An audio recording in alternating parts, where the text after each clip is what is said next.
Good evening. I'm Rick Bernhardt, Executive Director of Metro Planning Department and kind of coordinator of the Nashville Next project.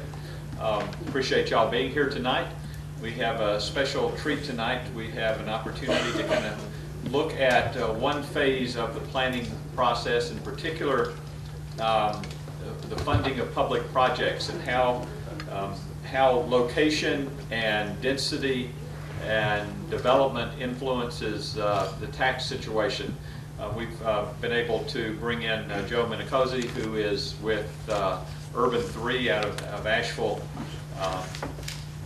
North Carolina, who's a planner, an architect, and developer, and has done this research in cities all across the country in terms of trying to analyze development patterns and the impact on taxes. And he's going to share with us some of his findings, a little of the history of Asheville and the importance of making choices and implications of those choices, and then share his findings about Nashville with us. So with that, Joe.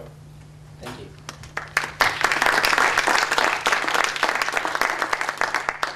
We're going to talk about taxes, but I'm going to hopefully make it fun for you all. There's a lot that we look. How many people have been to Asheville, North Carolina? Okay, great. A big chunk of people.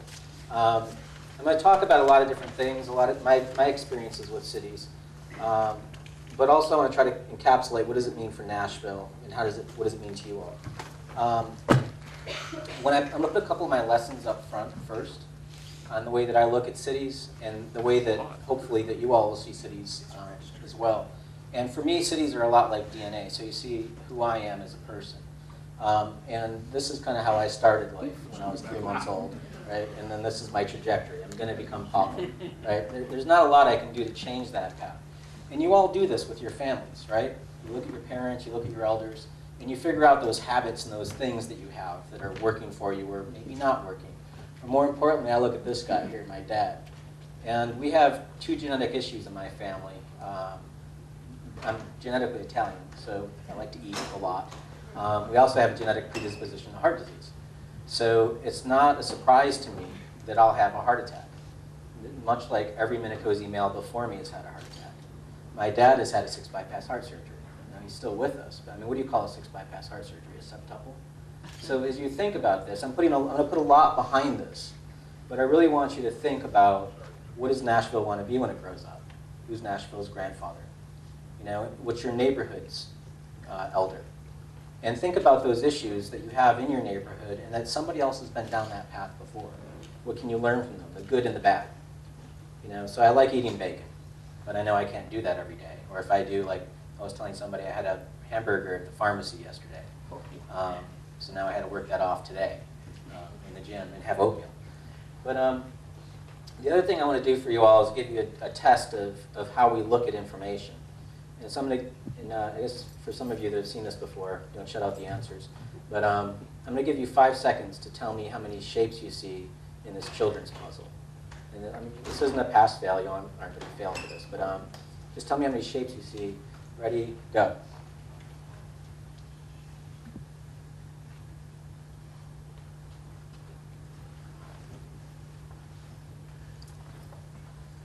That was actually 6 seconds. So how many shapes did you all see? 8. 17. 17? 17. So 17's high, 7's low. Anybody want to go higher than 17? How many kids were on the bus? 6? What time was it on the clock? Anyone? So what happens, our brain has 2 modes of thinking. We think fast and slow. And oftentimes when we're considering problems, we filter out information that's actually really important. So I can manipulate how you think by the questions I ask you, and I did that in this exercise. We do this with ourselves all the time. It's our cognitive thinking. If you're driving your car, there's thousands of decisions that are happening in your head that are just filtering through. And if I were to ask you, what's the divide 484 by the square root of 16? You'd probably stop the car because you'd have to focus on it. You'd have to take in all of that information. So when we look at cities, the same is true. There's a lot of data that's out there, but then we'll have a discussion about whether or not we like the building or how it's impacting traffic. We won't consider it on all of the aspects of whether or not it's good for our community. And there's a lot of issues that have to come to the table. So that's it. Those are the two lessons that I'm going to put up front. Thinking about cities as places in time that we've been building for tens of thousands of years. But also, are we seeing the information that's sitting right in front of us? And all the information was there, we just didn't see it. So with that, let's start with Asheville. This is where Asheville is, up in the mountains of western North Carolina, the way west end of it. This is how Asheville started. This is a shot down Main Street. And 30 years after this picture was taken, this became this. We like to say that the 3 T's made Asheville: trains, tourism, and tuberculosis. That once the train lines came in, it just brought up all the tourists and for the Queen Mountain Air. And we had the 2nd streetcar line in the entire country. Presidents came to visit. Presidents still come to visit. We've had Obama 3 times because of our barbecue. Sorry, Memphis, but he really likes it. Now, during the 1920s, Asheville grew by 20% in population every single year throughout the decade, which is massive growth. We achieved the highest debt per capita of the entire United States during that period. We were also the 2nd largest city in North Carolina. We were bigger than everything but Winston-Salem. And not a lot of people realize that. When the Depression hit, we thought we had $5 million in the bank. It turned out we had $18,000 in the bank. And our city council was indicted and the mayor committed suicide. That's how we started the Depression. We chose to pay off our debts that we incurred in this period. Most municipalities that went through this debt and crashed in the Depression chose the New Deal program to absolve their debts. We chose to pay it off. It took us until 1976 to pay off all of that debt. So this is what Thomas Wolfe had to say about his hometown. Thomas Wolfe's a famous American author from the I think it was the 30s and 20s, who wrote Look Homeward Angel. And this is what he had to say about his hometown. Asheville has squandered fabulous sums. They've flung away the earnings of a lifetime. They've mortgaged those of a generation to come. They have ruined a city. And in doing so, they've ruined themselves, their children, and their children's children. Is it possible to get these lights here? Now, this is some heavy words to say about your hometown. And you can tell how heavy it was. He actually was kind of semi-banned from town. His 2nd book was called You Can't Go Home Again. He was kind of sticking his finger up at the city. But he was kind of true. We're right on this. We had done some damage to our community that would take generations to recover. So in paying off that debt, it took us until 1976 to pay off the debt. So during that time, we couldn't take part of any urban renewal program. We couldn't do any federal loan programs. We were basically locked in time. That's one of the reasons when you go to Asheville and you see all these buildings, we're essentially too poor to tear them down. But when we did pay off the debt, we started cooking with gas. We did what everybody else did. We cut a highway through the north side of downtown, which became the Crosstown Expressway.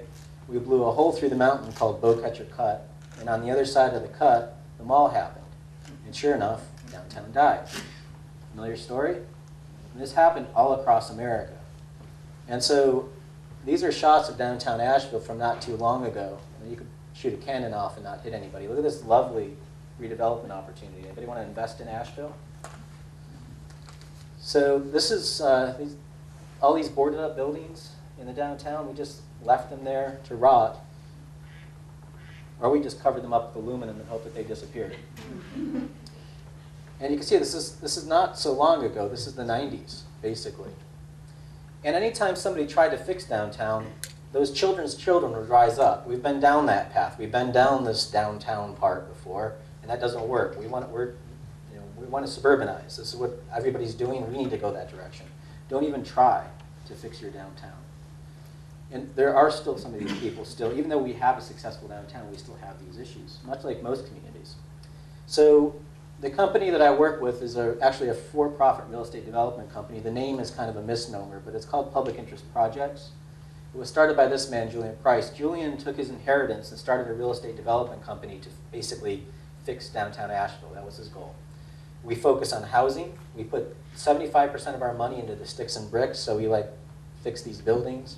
And we reserve 25% to see businesses. So all the ingredients of making a successful downtown: restaurants, bookstores, the Orange Peel, one of the top 5 nightclubs in the entire country. So it's having that stuff in the downtown, rather than putting that expense in our buildings of having a recreation room, we put the recreation on the street. We funded the first vegetarian restaurant in Nashville. They had a couple of chefs that were vegetarians. They had gone to a series of banks, and this was 1993 Asheville.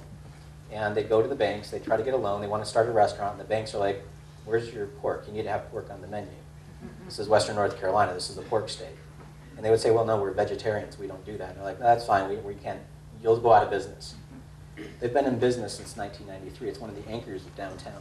They've paid us up, they've paid our portion out, they're free and clear, they're their own business, so that's good for us. It's also good for downtown. So this is one of our buildings before and after. And when I show this building in most communities, this is a bookstore that won Independent Bookseller of the Year in the year 2000, restaurant in the basement, residential above. These are 400 to 600 square foot units. So who in this room would live in a 400 to 600 square foot unit? Got a few people? Let me change the question.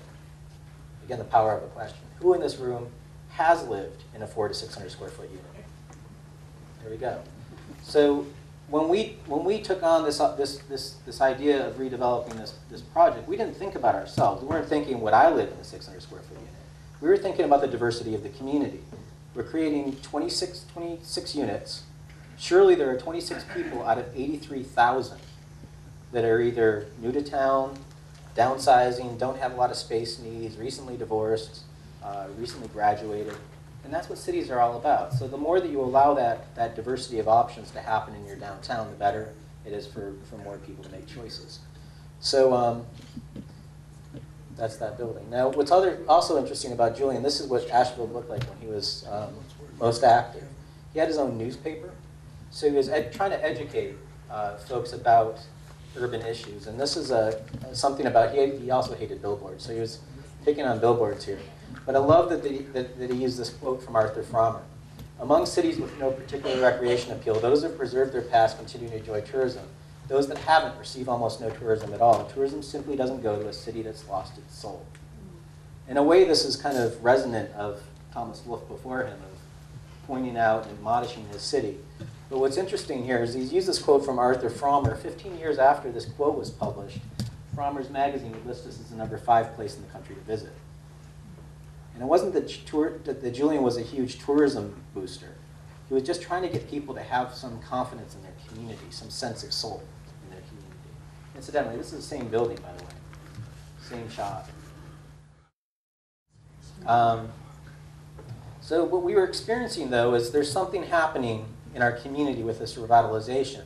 Our firm kind of prides itself on going out into the community and explaining it to our citizens. So what we're trying to show people is this is what downtown was worth in 1991 when our firm started practicing. We weren't the only ones to do redevelopment, but these first 2 steps here were just by filling up those existing buildings. All of that stuff that was already sitting there, just getting the upper stories active. So as taxpayers, we saw a wealth gain of 4 times the growth.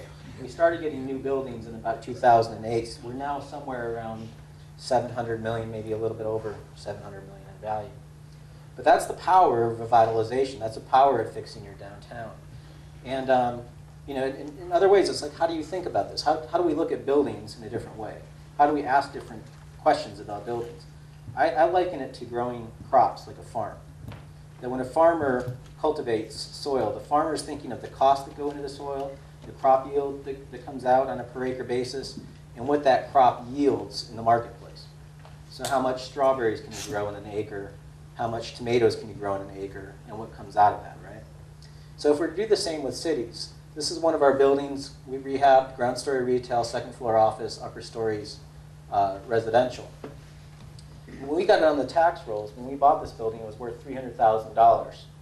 The city came in and invested in a streetscape project, a garbage can, a bike rack, a couple benches, and a street tree. $25,000 worth of investment in our front door, a subsidy. I'll go ahead and own that. So we got a subsidy, but we took the building from $300,000 to $11 million worth of value. Now, one could say that we were penalized 3,500% in taxes for that effort, right? And we could see it that way. The other way we could see it is we've grown the community's wealth 3,500%. We're hoping that that reinvestment, or some of it, comes back into the downtown because the rising tide will raise all boats. More redevelopment of our community, more community wealth in the process. But when we were communicating with people, we were finding that it was really hard to explain that to people. How do I put that in a term that they can understand in their own neighborhood, right? So let's break it down. Here's our building, here's our Walmart, this is my house. So that's my wife Caroline, and those are my two dogs. They think they're lions, they're a little weird. They're very strange dogs. But when people see the Walmart, they get really excited about that $20 million of value, right? That's big. Now how can Caroline and I compete? We're only $200,000. Well, Caroline and I live on 1/10 of an acre. We pay $2,000 in taxes. So if you took a 1-acre cookie cutter and dropped it into my neighborhood, you'll hit 10 people, each paying $2,000, or about $20,000 an acre. You get it?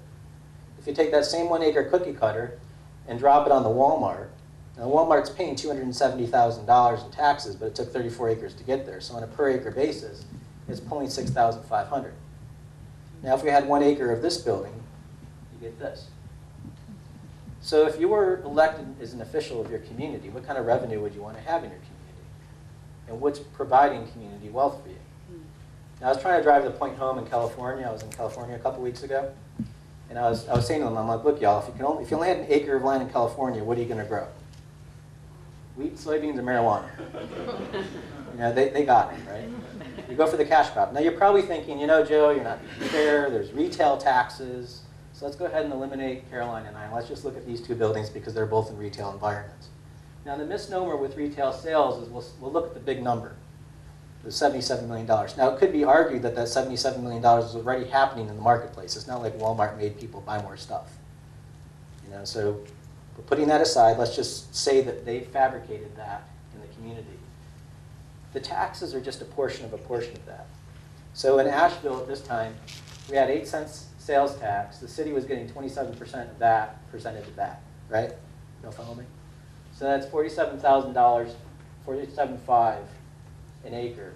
Now this is the city's property tax, or the take on the property tax at the bottom. So combining those and the total tax load, this is what you're getting per acre in total taxes out of the Walmart. This is just the property taxes per acre of our building. You add the retail taxes, now you're cooking with gas. And jobs per acre. You know, there's a reason why we've been building these cities for tens of thousands of years, is that it makes sense, it's efficient. So here's the data on the per acre of this building. Here's the data of the per acre of this building. So again, which would you rather have? One of my friends calls this the Moneyball shot of cities. Have y'all read the book Moneyball or seen the movie? You know, it's about seeing the data behind the industry, behind the business. And this is the data. So another way of showing it is, well, let's just look at the tax revenue standpoint that the county gets out of things, because everybody's in the county. Now you all have the GSD area, which is essentially the county tax. Undeveloped land produces $30 in county taxes per acre.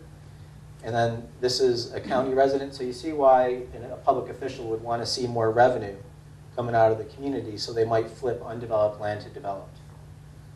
Now, what's kind of interesting here, we like to pick on the Biltmore Estate, America's largest home, pays the lowest taxes, but put that aside. It's an Asheville joke.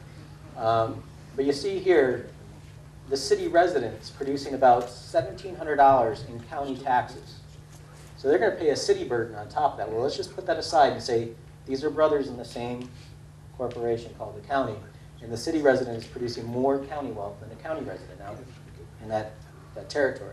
You bring the commercial into it, and now you see why an elected official may go for the commercial property. You get more revenue out of it. So here it is at $8,000 an acre for the mall, and then this is the residential at this end. Now what we do in our community is we say, well, why stop there? Let's bring downtown into it. Now here's the mall right here at $8,000 an acre. This is our building at $250,000. But what's kind of crazy, this is just a 4- and 5-story building right here at about $45,000 an acre. That infill that you see happening around your community has an effect on your community's wealth. You can gain more community wealth with that infill, which is what this stuff is, 3 to 4 stories. So realize what I'm doing here is not complex math. I don't have a finance degree. Actually, everybody gets a big joke that I actually do this for a job in my office because I was the one that had the least capable math skills. But what I'm trying to show here is this is really simple to do. I'm just dividing land, everything that land is being consumed by the acreage that it sits on. So I also want to drive home the point of where money comes from and why it's important to you all. And I'll just read this quote this is from Webster's Dictionary. And it's a definition of incorporation. An incorporation is the forming of a new corporation. A corporation may be a business, a nonprofit organization, a sports club, or a government of a new city or town. So y'all are taxpayers. Some of y'all are homeowners in this community. Even renters are paying a tax that's a pass-through as part of your rent. So y'all are investors in a corporation called Davidson County, right? Does anybody know how much Davidson County is worth? I'll tell you. Asheville is worth $10 billion. Donald Trump's portfolio is worth $3 billion. So Asheville is 3 times the Donald, right? Nashville is worth $47 billion. Davidson County is worth $66 billion. So every single person in this room, if y'all live here, you're investors, you're shareholders inside a $66 billion entity called Davidson County, right? You elect a board of directors. So the citizen is a shareholder in 2 corporations. Now for you, you're a joint combined corporation. So you just have one bubble here. But those are your board of directors that are making financial decisions about how this corporation is laid out. And it has a direct effect on your parks, your education system, your greenways, stuff like that, mass transit. Where do they get the money to pay for this stuff? So realize that cities are basically just big bubbles of land that have to operate much in the way that our real estate portfolio has to operate in downtown Asheville. We've got a $13 million portfolio, that's it. So if we're making decisions inside our portfolio about revenue and income and cost, shouldn't cities be weighing those same things? Where is Nashville and Davidson County getting its money? So what's kind of fascinating, although this is some godforsaken place in Arizona somewhere, but I hope no one's from here, but it's just ridiculous. But anyway, if I were to go out and build this thing, I would keep track of my land costs, my streets costs, my roof costs, all the buildings, my curbs and gutters, whatever. That's my hard costs. I also have soft costs, permit fees, architect's fees, landscape architect's fees, an engineer. But I put all of those costs into the rooftops and just divide it by the number of rooftops and sell it out in the marketplace. Pretty simple, right? It's a simple math problem. When this thing gets plugged onto the road up here, does your government go out there and say, well, it's going to cost us $675,000 to provide parks for these people? Do they do that? Anybody work in government here? The short answer, now we've got some over here, but the short answer is no. They send out an assessor to assess the value, and then we kind of ballpark it with a millage rate. We don't track the actual cost of this stuff. Now, I'm not the first person to kind of talk about this or put this idea out there. It actually started with this guy, with this document here. Now, we all know the Nixon administration for coining the word sprawl, right? There it is. That's their book from 1973. And what the federal government was doing was trying to put information out there that local communities could adopt or understand, to at least start asking the question about what's the cost of different development patterns. So we were doing work in Sarasota, Florida, and we thought, okay, well, we had to turn their chart sideways. It just got obscene in their downtown. But blue is residential, red is single-use commercial, green is mixed use. Here's their Walmart, just a hair above the residential. Here's their bad mall. The bad mall was killed by the good mall. Once the good mall came in, it wiped out the bad mall. And the good mall is twice the value of the bad mall. But what's crazy is look at these 2 properties right here. This is 92,000, this is 21,000, so it's about 4 times the value jump right here. And this is the building. It's only occupied on the ground floor. So it doesn't even have a second story to it. And it's 4 times the revenue generation of the good mall. If they just hand the guy a check for $10,000 to fix the windows, you're going to get it back in your tax basis. Y'all get that? So find the low-hanging fruit where you can actually grow your community's wealth that are sitting right there. But the other thing that we did for Sarasota that we thought was interesting is Sarasota actually replicated the Nixon model. And they did this cost pattern thing for public facility costs per dwelling unit. This is really dorky stuff, I know, but they analyzed downtown Orlando. This is Wellington's like out the periphery of Palm Beach County. But these are all real places in Florida. And you notice as you spread people out, the cost goes up. And it's really simple. If you have a mile of pipe and you put 500 people on the mile of pipe, it's cheaper than if you put 5 people on the pipe. Mile costs a mile. It's that simple. Y'all get that? So we grabbed a couple of them from downtown because we had some good examples in downtown. We had somebody that was kind of semi-outside the city, which is this. This is multifamily at the edge of the county. There are 357 units. And we said, well, what if we went into downtown and got 357 units and just ran them apples to apples as like a real estate project? What if government were to just look at these things that way? So downtown's in green, the exurbs is in light green. So this is the land area that it takes at the corporation. Same number of people, 10 times the land consumed. And it's because you're spreading people out rather than stacking. The cost of public facilities is 57% as much for the downtown versus the burbs, yet you're making 830% more money here than here. So if this were my mortgage, and that's Rick's mortgage here, and this is my annual payment, this is Rick's annual payment, how long will it take the two of us to pay off our notes? So it'll take me 42 years, it'll take Rick 3. So if you're an elected official, you win an election, you're managing a whatever $66 billion corporation, how would you make decisions? Why aren't we looking at this kind of stuff? Because a 3-year payback's a heck of a lot better than a 42-year payback. Because in real estate development, if this is my cost and this is my revenue and this is my time, I can figure out my interest rate, right, or my percentage gain, my ROI. So the return on investment of that investment, this return and that rate, the downtown is producing an 18% return rate versus this 2% return rate. Did y'all get this? And what's crazier is these folks right here, they pay a city burden on top of that. This is just the county's cash flow. And there the city and the county are separated. So the county's making a tremendous amount of wealth off the downtown. I was showing this in Idaho, and there was this cowboy there in the audience. He's like, look, Joe, we're cowboys. These are way too many charts. Just show it to me in year 20. So in year 20, this is what it looks like. You've produced $34 million of community revenue over your debt. With the downtown, you're still in the debt, $5 million. That's after 20 years.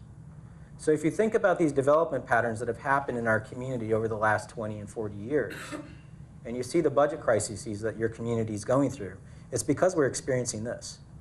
Part of the reason why folks choose that development pattern is because we've essentially subsidized it. We haven't asked for that money back.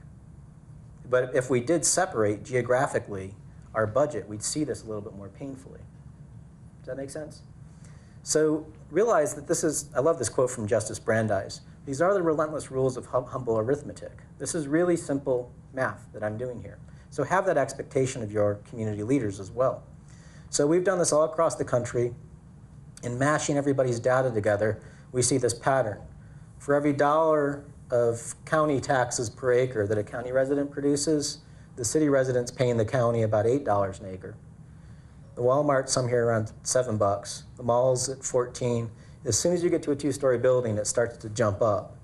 And not only does it jump up, it jumps up, it doesn't jump up proportionally, it jumps up exponentially through the roof. So a 2-story building, a 3-story building, and a 6-story building. So the other thing I'm trying to do here is change the language that we use when we talk about land patterns. And we already do it with efficiency in cars, right?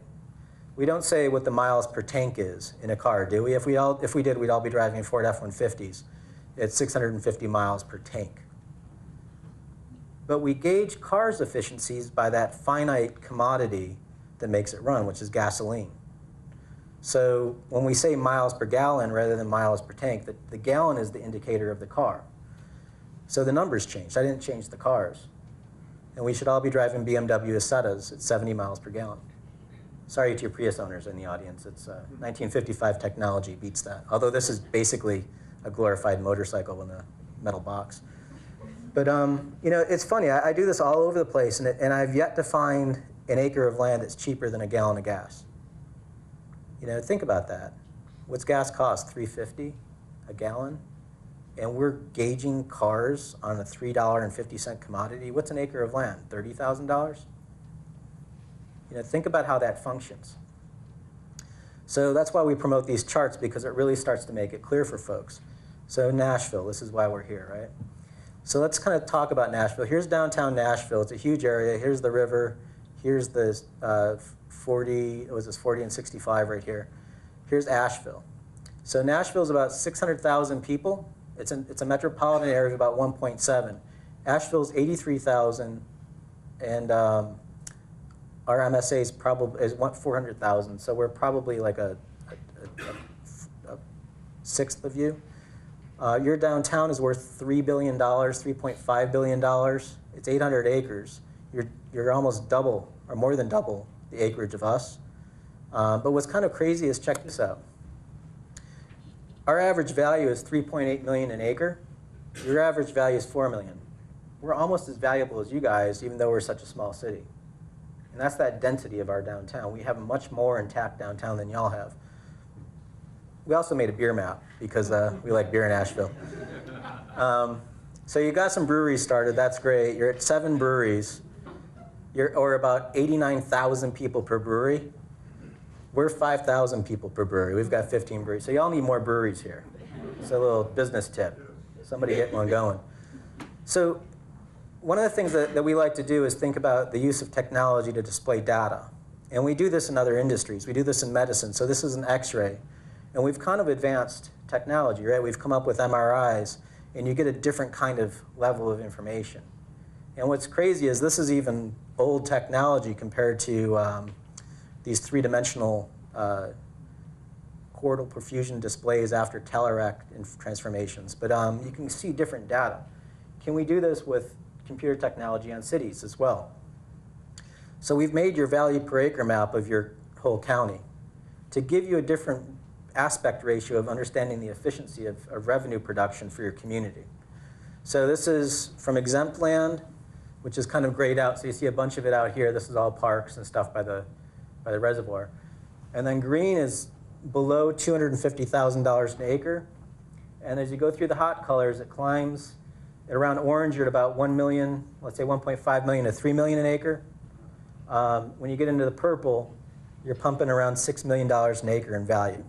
Right? So you clearly see the downtown as a purple Odell. Actually, let's zoom into this. So here's, oops, went a little too far.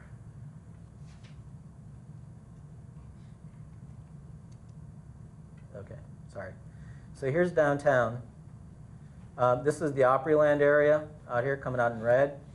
This is the Green Hills Mall. We were pretty surprised by that popping out as almost a downtown value out here. And that's because that mall is so contained and so dense compared to Opryland or the 100 Oaks over here that's only coming out in orange. Y'all get this? Follow me here? So when you get into the downtown, again, here's the inside of the downtown, you start to see some of these purple spots. Now as we zoom in, we're actually able to get better data. Those purple spots are pulling over $65 million an acre in taxable value, which means they're producing 65 times the revenue of this shade of yellowish green here. There's taxable and non-taxable land. Because you're a state capital, you've got a lot of government services. So this is your most fertile soil, yet you're taking big chunks of it off the tax rolls. There's good and bad that come with that, but generally what we advise most communities is just pay attention to that. You want those jobs, you want those government service employers downtown. You want to have a center to your community, that's good. But just don't let people sprawl out and take that valuable land off the tax rolls. Here's the 100 Oaks Mall, which is averaging around 600,000 or to 1 million. Here's where you start to see it climb when we get into Green Hills. And I'm just flying through this stuff because it's fairly abstract. If you want the maps, if anybody's a map dork in here, Rick's got the maps, or he'll have the maps, so have fun with it. This is the Gulch. And you see this value over here between 9 million and 65 million here. As soon as you cross the street, it drops between 1 and 3. Now, as shareholders, you all are investing in the infrastructure in this area. You should have expectations of a return of redevelopment. This is why it behooves you to push for not having surface parking lots downtown and stuff like that. You get a bigger bang for your buck. You build your community's wealth. Now, in seeing these maps and seeing how abstract they are, one of the things that our challenge is to find a way to communicate them better for you. This is actually a map technique from 1921 called a cartogram. And it's this mapping system of changing the ratio of size based on its value. So in this case, this is a map of energy use in 1921. And you see New York City is number 1. It's really clear on the map because it's the biggest thing. And you see how much more powerful New York is than, let's say, Wisconsin. So New York is 10 times the area than Wisconsin. Those numbers are almost meaningless to have on there, but this is 10 and that's 1. But visually you can see that it's bigger. So let's do the same thing with your map. Let's make a cartogram. So pay attention to downtown here. How big is downtown? What is its aspect ratio in the whole region? And so you see how big downtown is. We can put them side by side so you can see it there and there. Now, this is probably the size of 2 of my fingers. And then it grows to 2 of my hands on a value standpoint. When you get into the downtown and do the same thing, it's just kind of crazy. And putting them side by side and saying, well, downtown's about a square, but its real potency and value is, what, 15 times that? And your downtown still has a lot of surface parking lots, a lot of room for infill, and a lot of opportunity for growth. It's actually your biggest producing object in your community.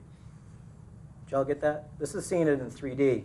We drop these in Google Earth and play around with them, but can you all spot where downtown is? Do you need me to show this? And what's insane about this, well, one is look at all the gaps in here that are opportunities to fill. But you start to see the power of downtown come out the West End. This right here is Green Hills. Here's Opry.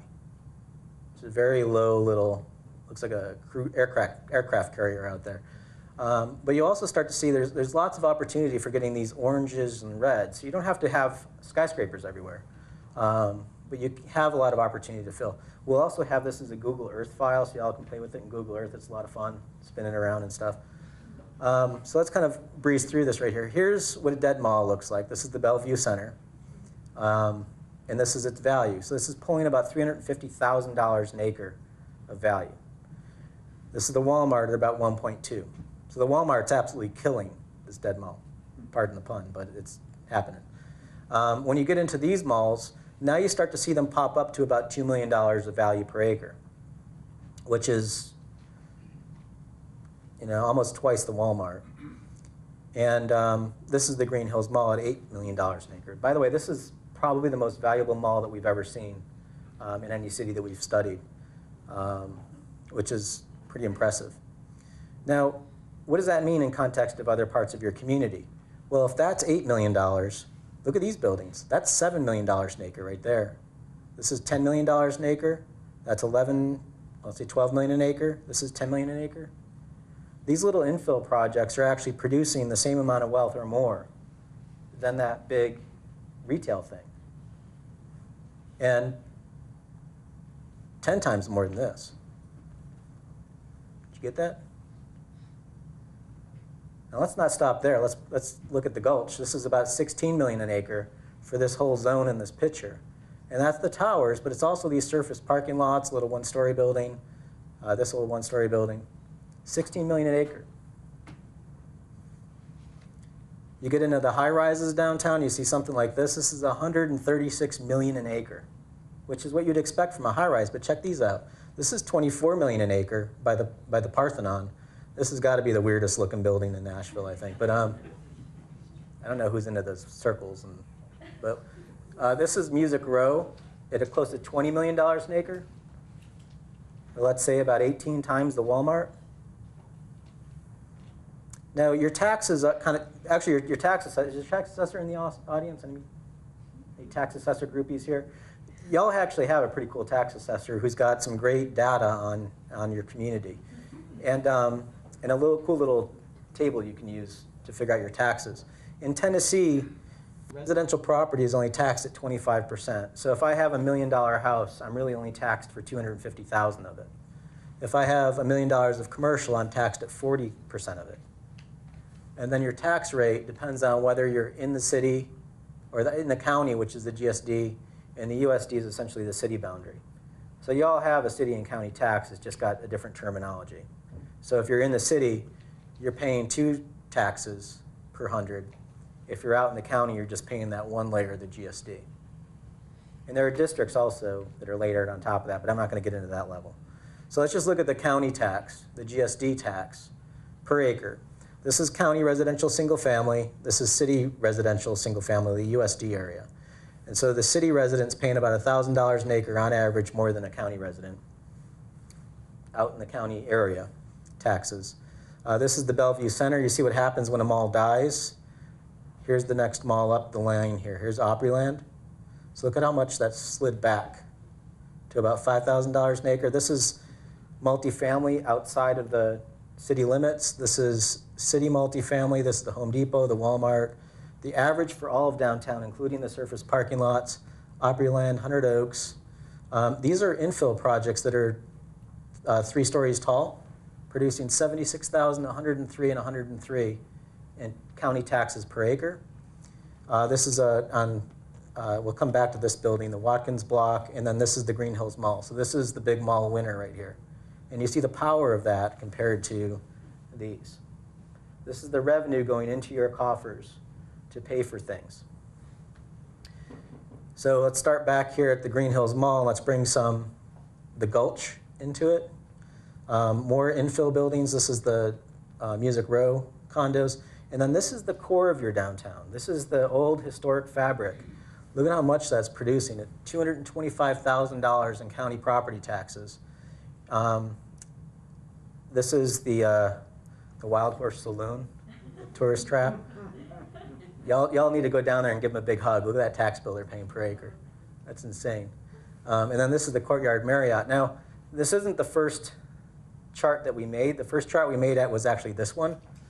Again, here's the Green Hills Mall. This building right here is the Wannabes on Broadway. Check out that. That's a 3-story building, producing $3 million an acre in taxes. So they should get the real big hug. So do y'all get that? Follow me? So the other thing is, this is kind of a dorky chart, but this is the retail taxes. To show you we were kind of surprised by this. We thought that surely these malls are going to catch up with the retail taxes. By the way, this information is illegal in the state of North Carolina. So I'll go ahead and say that. We can't get this in North Carolina, so it's great that you all can get it. But your downtown zip code is about 0.3% of your county's total area. So it's just a little speck in the county. Yet it's producing close to 20% of your county's total retail taxes. That's impressive. You look at something like the Green Hills Mall is producing 4% of the retail taxes, and that's a purely retail environment. You'd think it'd be kicking it, and it's 1%. So it's doing better than, let's say, let's take Opryland. Where are you, Opryland? I think Opryland's about 9% of land area and producing 7% of the retail revenue. So downtown's producing close to 3 times Opryland in retail taxes. Another way of looking at it is just going ahead and just saying downtown versus the rest of the county. So this is downtown's land area, here's downtown's retail tax production. And then this is the rest of the county. It's Pac-Man. On a per acre basis, this is how downtown stacks up against those other areas. Here's Green Hills Mall. So per acre, downtown's producing about $500,000 in county taxes, county retail taxes, on top of that property tax. So let's do it in 3D. We had to flatten this because it's going by zip code, but so usually this would be all spiky. But this is the average property tax per zip code. Here's the Green Hills The Green Hills Mall area is over here. Out here is Opryland. Here's when you lay the retail taxes on top of it, and then when you combine them for the full model. This is the potency of your community revenue. So you see where downtown is here. Here's the Green Hills area. Oops. So again, we'll have all these models if you want to play with them. The other thing that we learned about Nashville was this kind of legacy, this architectural history that you all have here, and how it's continuing to give to your community. So you look at something like this. Built in 1905. I mean, look, there's horses in front of it and stuff. And now it's still worth $41 million an acre. It's like 38 times a Walmart today, even after they defaced it and somebody ripped off the top of this thing. But it's still doing all right. You know, the thing to think about, this has produced community wealth for you for 100 years. It's in your portfolio as an asset, producing a high level of return. Are other forms of development going to be here 100 years from now as legacies for your children and your grandchildren? And these are things to have a conversation about. I mean, Bellevue Mall couldn't even make it 40 years, right? What is it, 20 years old or something? You know, and it's already become a huge hole in your portfolio of wealth. These little buildings here, 13 million an acre, 18 million an acre. This is on 4th Ave. This is the Watkins block here. This is a picture from the late 1800s. Same building, it's producing $8 million an acre. The building right next door, the Wild Horse Saloon, is producing $23 million an acre of value. So basically, if you had 5.8 acres of this thing, it would equal the entire 30 acre of that. Did you get it? Or less than half an acre of the wannabes. 0.5 acres would equal the entire 52 acre 100 Oaks. I mean, it's just crazy stuff when you start looking at the data. You know, you can probably get another half an acre of that stuff built if you tried really hard. Shouldn't be that difficult. But the infill that you all are doing, you know, if you had 21 acres of this, and whoever's developing these things, you find them all over the place, these little infill buildings. 21 acres of that will equal the 123 acre Opryland. So as you talk with your community officials, ask questions about the data and the return that's coming to your community so you can afford other programs. I mean, heck, you could probably just buy down 2 stories and make it affordable housing and still reap a good return on investment out of it for your community. Speaking of fun things with numbers, Belmead, anybody from Belmead here? Great. Belmead's kind of bizarre, but it's interesting. This is a huge property here with this big mansion in it. Here it is. You know, at least I could see it. There it is. Boom. This is one that I couldn't get to. This is as far as I could make up the driveway with the gate was here. This long, expansive drive, this massive property. We're talking multi-million-dollar property, $20 million worth of value. But when you divide it against the acreage that this thing sits on, it's really only producing about $24,000 an acre in taxes. Or value, sorry, $24,000 of value an acre. This one's around $270,000. All of Belmead, if you took the whole thing and said, well, what's its value per acre as the whole thing? It's a little under a Walmart in value at $1 million an acre. Now what's crazy is we said, well, let's kind of compare this against other neighborhoods, like Greenwood. Y'all know Greenwood? This is where I had my burger at the pharmacy. That neighborhood is averaging $500,000 an acre in taxes. It's half a Belmead in value. So think about this in your mind's eye. Is this community on the radar screen is half as important as Belmead? Do they get that kind of attention? You know, and this is, it's producing half the value. Actually, when you get into some of the buildings, they're pulling up close to $1 million of value per acre, or $870,000 for these little houses. Let's go back. Less than $300,000 an acre of value. So, you know, I'm trying to just show you the numbers are sitting there right in front of you. If you look at things in a comparative way, the apples to apples, this is going to produce more community revenue and more community services on a per acre basis than all of those other forms. So we as developers behave a certain way in your community based on the policies that are out there. If you build roads for me and don't charge me enough taxes for it, well, I'm going to take that deal all day long. And we'll shape our environment based on policy. This is in England. People were charged a window tax. So the more windows you had, because glass was expensive in the 1700s, they would charge you more for it. So people got around that by boarding up their windows. And they threw that tax policy out. In France, you were taxed below your roof line. So anything that was a roof was considered non-taxable. And this architect, Francois Mansart, came up with this way of sticking stories up in the roof. And when the tax assessor came out there, he goes, "You cannot tax me for this. This is clearly the roof, right?" It spread like wildfire through the town. We find these anomalies in a lot of communities, these policies that drive the shape of our community. And this is, I'll give you an example. This is actually from Cheyenne, Wyoming. But you've got two values in your real estate. You've got your value of your dirt and your value of your building on top of the dirt. Taking the building off and just looking at a map of just the value of the dirt per acre, you expect the world to look like this. That everybody in the neighborhood has the same value per acre, right? So everybody's paying the same for a price a gallon of gas. Now you start to see some anomalies here. How'd you like to be that person there?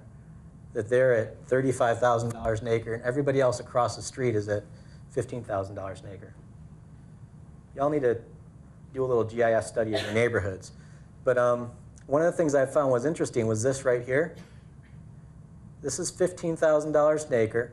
As soon as you cross the street, it jumps up to $35,000 an acre. So just by crossing the street, you double the land value. And so I was presenting this to the community, and the tax assessor raises her hand. And she looks at me and she goes, "You don't understand." And I said, "What don't I understand?" She goes, "Well, the more land you have, the lower the value." Does that make sense to you? Like, I thought more is more. And I said to her, I said, "Well, hang on a second. So if I've got 3/4 of a mile of a street here, 3/4 of a mile of street here, another half mile and half mile, that's 3 miles of infrastructure. I'm sure the planning director would agree with me that I can fit more stuff here, therefore have more consumer demand on the infrastructure that we all have to pay for. I'm going to get more community services and you're going to charge me less for it?" She's like, "Yeah, that's our standard." And I said, "So if I have an efficient property, or worse, I happen to live in an old neighborhood or downtown where I have smaller parcels, because you certainly don't have 80-acre parcels in the middle of downtown, right? I'm going to pay more for it even though my infrastructure's been there 100 years? She's like, "Yeah, that's our standard." And I said to her, I'm like, "Where did you get this standard? Did Moses deliver it to you? I mean, can you not change that? I mean, it's not a law. It's just a standard." So we thought, every community we go to, we see the same thing over and over and over again. I presented this at the International Association of Assessing Officers, which is probably the dorkiest presentation I've ever gave. And I asked them, I said, "Where did this standard come from?" And they're like, Larry Clark. I'm like, "Wait a minute, Larry? We just have to talk to Larry?" And so I said to Larry, "Larry, can we change the standard?" He's like, "Yeah, that makes sense." Like, it's unbelievable. Here it is in your community. This is 100 Oaks right here. At about, what's that, pulling about $400,000 an acre? Oh, sorry, 150 to 400,000. As soon as you cross the street, it goes up to, let's say, $500,000 an acre. And when you get into these smaller parcels, which are all little mom and pop commercial businesses, it jumps up to, let's say, $900,000. There's a reason why we as developers are building large buildings on large tracts of land. It financially makes sense for us. And then on top of that, we pay lower taxes in the process. But it's your community. You can set the terms, and we'll behave according to your terms. So this is kind of cool. This is a map showing who has accessory units and who doesn't. So the people that are allowed to build garage apartments have more value in their dirt, and you can see where the zoning district changes. That's pretty dorky. But realize these aren't invisible forces that are making me behave a certain way as a developer. There are policies that are put in place that you all have control over. It's your corporation, and you can do things that reshape your community to build your community well. So what I'm trying to do is just help you all put the gun down a little bit, or maybe aim it in a different direction, not away from your foot. But I do have to say this about Nashville, is that you all are actually doing some spectacular stuff here compared to a lot of communities I've been to. I'm going back to Fresno. If you want to see some amazing stuff, go to Fresno or Stockton, California. They're teetering on bankruptcy. So as planners, this is from a kid's book on city planning from 1932. V is for value not measured in wealth. Planners think wisely, weighing comfort and health. You can actually plan for a better wealth of your community. And it's tied together. The shape of your physical environment is directly tied to your efficiency of tax production. So you all actually did this. There's a report that was published back in April where they compared Bradford Hills against Lenox Village against the Gulch. And you see the community's revenue out of taxes and the community's cost. And when you subtract one against the other, this is the net gain for each of those communities. You can actually get a lot of return on this stuff when you understand the cost. So use these models, have fun with them, understand how these things relate to your bottom line of what you can pay for in your community, and realize that we already do this. You know, make decisions. You know, I've eaten bags of potato chips, I've eaten chicken wings, I've eaten all of that stuff. I ate a really unhealthy burger. Well, it tasted great. But when I take in that fat content, I have to balance that with eating right and compensate. So as you have these other costs that your community choose to do, open up a new mall, whatever, compensate for that by growing some community wealth in another direction. So that's it. That's the whole presentation. Thank you.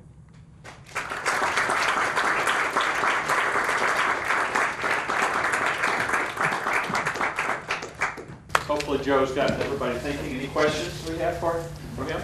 Any questions? Yeah. Should we pay people to move out of the suburbs, demolish their houses, and rip up the streets and pay them all to move downtown? That's a loaded question. What you seem to be showing is... Well, no, I mean, it's just understanding there's a community cost that they're benefiting from. You know, a lot of places don't even do what Rick's doing here by actually doing the analysis and running the numbers. So the fact that you all have this, you have the data, it starts the conversation. You know, it's about being a big family together. You know, I don't know if you have brothers and sisters, but I've got brothers that have made a couple crazy decisions, but they're still my brothers, right? And I'm there for them. So these are all still people in your community, and you have to work for the whole community interest in growing everybody's wealth. So, you know, in Asheville, you know, we get yelled at on both sides of the spectrum. Asheville has no middle ground. We've got extreme left and extreme right. It's really kind of amazing.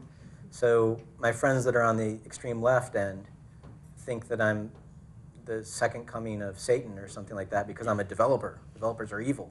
That's the way that they're trained. I think they must all live in a shrub or something. They obviously don't live in a house. And on the right, we've got people that think that downtown is 100% subsidized.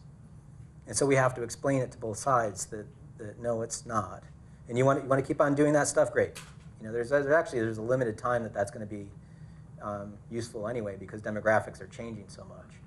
But to say tear up the infrastructure or pay your own way, those are kind of fighting words to a lot of people. Somebody asked me, they said, do you hate Walmart? I said, no. Walmart is 100% transparent that they want to make the least amount of investment in your community as possible. That's their business plan. I don't fault them for it. But as long as we weigh that and say, well, it's worth it for us, like in the case of Rifle, Colorado, it was worth it for them to take that cost to get 10 cents a roll cheaper toilet paper, I don't know, whatever. You know, it's like they got to make those decisions. But helping your elected officials see the information is the first step. I think too, one other thing is to show this information is not to say that low-density suburban development is the bad thing, but it's to say that there is some advantage to having certain locations where you have higher density, where you can protect or provide the lower density, that there's a balance there, because a lot of times we hear that, well, you don't want any high-density development. And so it's more to show that this is a balance that the community has to do. The phrase that kept coming in my mind as I was listening to you talk was taxation without representation. I mean, it seemed like where the value of the taxes you were talking about, also, you know, I wondered how you would relate that. I mean, I don't know how far you could carry this analogy. I'm just trying to think about it. But it seems to me, you know, like the downtown area is not as heavily populated, although it's becoming more populated. And the suburban area has been where people have gone traditionally over the last, what, 30, 40 years. But in terms of their taxation, You know, they're getting a lot of services from, because as you talk about the developers going out there and doing it, but, we're providing them roads and providing them sidewalks, and we're providing them schools and all this out there, but it comes back to, how would you represent that in terms of, if you were representing it in terms of taxation, you would want more people, you would want that group with the highest value being able to control their existence more than those who are way out there and being able to dominate.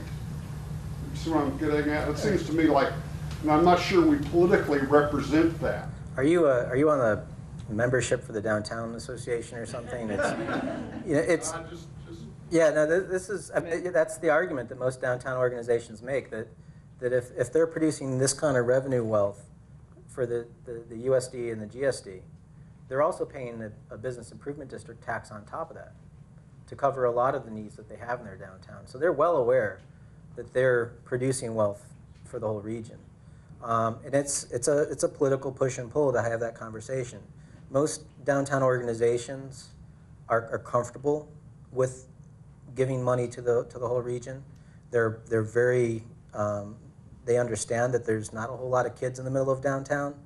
Yet, I mean, look at the proportion of school taxes that come out of this. So they're shoveling that money into the burbs because a lot of people live outside of the downtown that even work downtown. It's part of an ongoing conversation to have this. In Asheville, we don't have the benefit that you all have here. We've got a separate county government from our city government. Not that I'd want to have them out in the county making decisions for the city to begin with. If you want to have taxation without representation, come to North Carolina. It's a whole lot of fun what's going on right now.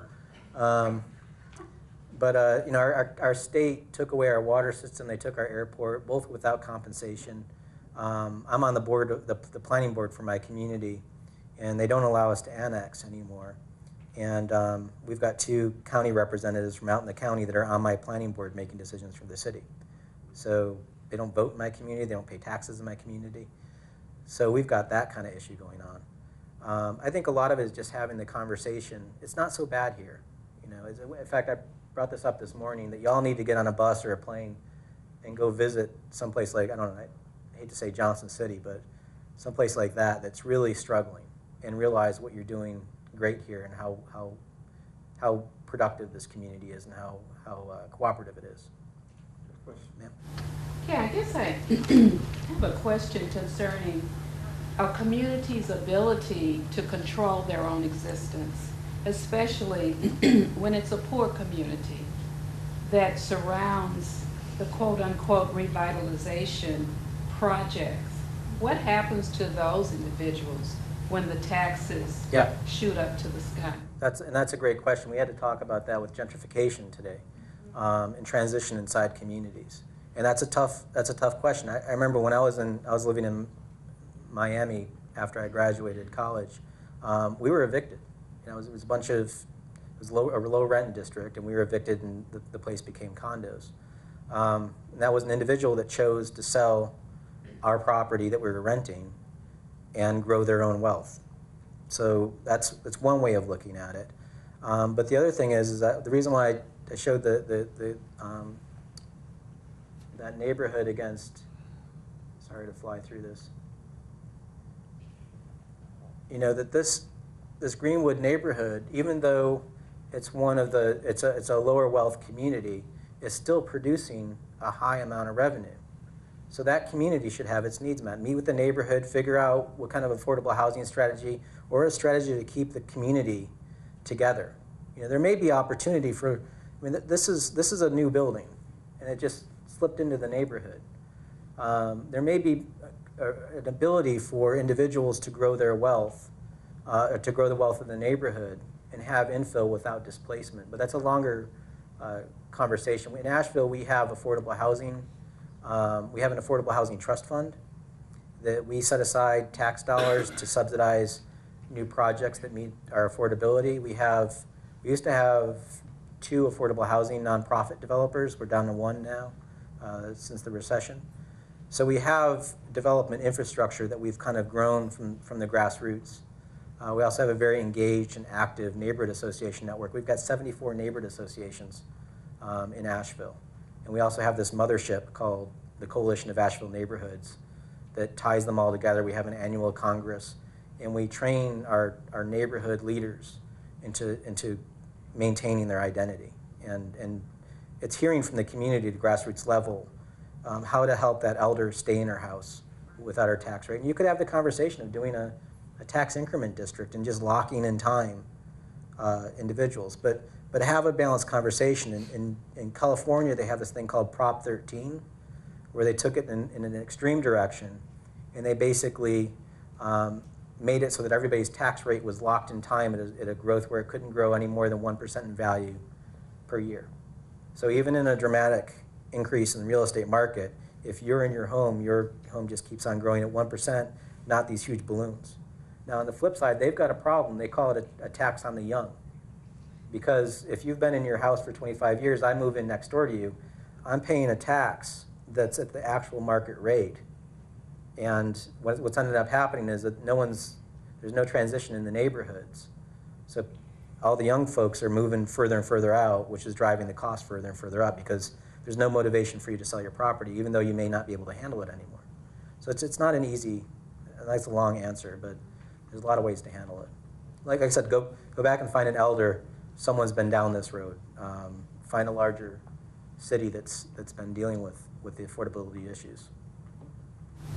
In going back to Asheville, some of those buildings that were empty from the first floor up, what were some of the policies, I guess, the city in fact put in place to bring that capital in to fill those empty spaces? Well, the city streamlined its zoning code, went a little bit closer to a form-based code before there was such an animal as form-based code. We eliminated parking requirements in the downtown because as a developer, I would knock a building down and make it surface parking lot if you demanded me to do that. And they were proactive about building parking structures strategically so that many people, like all of our first series of units have 0 parking. And if you were to come to me and you want a parking spot, we would direct you to the city and say, go buy a monthly pass. And in all of our units, that's how they all worked. It was illegal to get liquor by the drink in 1990. The city went through a huge battle to change that, which made us have the ability for bars and restaurants downtown. It was illegal to have a restaurant dining experience on the sidewalk. So to eat outside was illegal, it was unsanitary apparently. So we had to get that law changed. I mean, it's amazing the stuff that you get into, that it's not easy to fix your downtown. Those changes brought in capital? Well, we're capital. I mean, there's Roger McGuire, there's probably about 12 developers, the Lanciuses, and most of it was because we bought into that vision for fixing downtown as well. But we were coming into it with an attitude of, in the case of Roger was the retired executive editor of Southern Living magazine. So he saw downtown and he said, this could be great, and he used his own money as leverage. We did ours with 100% equity. We couldn't get a bank to finance any of our buildings. In fact, that JCPenney's building that I used with the Walmart, we went to a bank and asked for $4 million of investment capital to grow that building. And they asked us, seriously, I'm not making this up, would you please put $4 million into our bank so that we will give you a mortgage for $4 million? Like, really? They were essentially redlined the downtown. So Asheville benefited from the fact that several wealthy people moved in and used their own inheritance at risk. Yeah, let's have one more question, then we'll be around to answer questions, but I want to respect your time tonight. Thank you. First of all, thank you for your time compiling some very interesting data on our city. I'm interested, since you spent all this time analyzing, looking at it, if you had any thoughts that you could share with us on what are some is there a big glaring gap that would be easy for us to fill or to address? Since you've looked at it 18 different ways, surely you have a unique perspective on that question. Well, I mean, my big thing today, we had this conversation briefly about it. I'm wondering where your mass transit is. Outside of a busing system.